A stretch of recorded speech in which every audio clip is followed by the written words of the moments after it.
So Ananko is a kata from the Shuri lineage, and it's very similar to Sanshin. So if you're a student who's practicing Sanshin and you're having trouble understanding how you might actually see this kind of very methodical motion in a fight, Ananko is a really great way to illustrate that.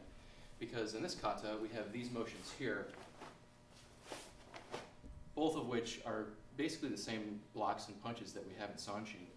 So the kata Ananko, very tight stances, almost all of which are Sanshin. And when I move into this part right here, I'm essentially in Sanshin posture. I just have this one hand down low, ready to punch. And this motion here is really great practice if you just want to get your Sanshin posture locked in and ready to go, kind of like in an actual fight.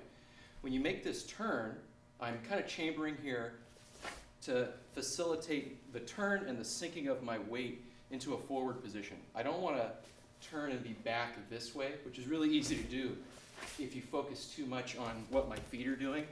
What you should instead focus on is your one point, just landing right there. Boom.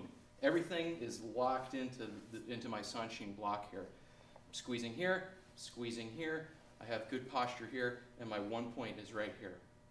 The other concept from Sanshin that we see in Ananko is our punches. So the first punch is going to be my reverse punch here. I want to make sure my shoulder's down, just like when we practice Sanshin, right?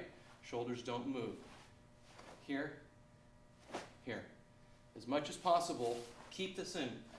You're really just classic, unmodified Sanshin posture. It's a really great way to develop a fighting presence and spirit with what is otherwise kind of just a simple kind of posture from our Sanshin kata. So one other key component that we see in Ananko is this idea of move the hand first. And we see this at this point here, right? So I just come down and I'm crushing something, and I'm going to fire a punch here like that. But what I want to think about, and you can apply this to so many different kata and arts, but this is a great illustration, is that this punch needs to be the first motion in the attack.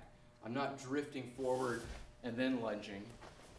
I'm here, and then this punch just goes, and my body sort of follows it out.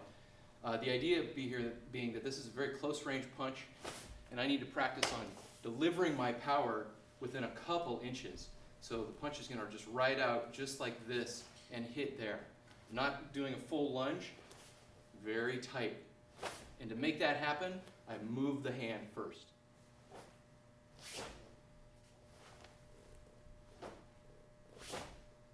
We see this again when I turn and do the final motion, come into this sort of fanciful claw here, and then I'm going to do a front kick and then punch with my right hand here. So the kick and the punch happens right there. Moving the hand first. I'm not bringing it back, falling backwards into a punch or anything like that. My weight's solidly in this foot, and I'm going to initiate the motion with this fist.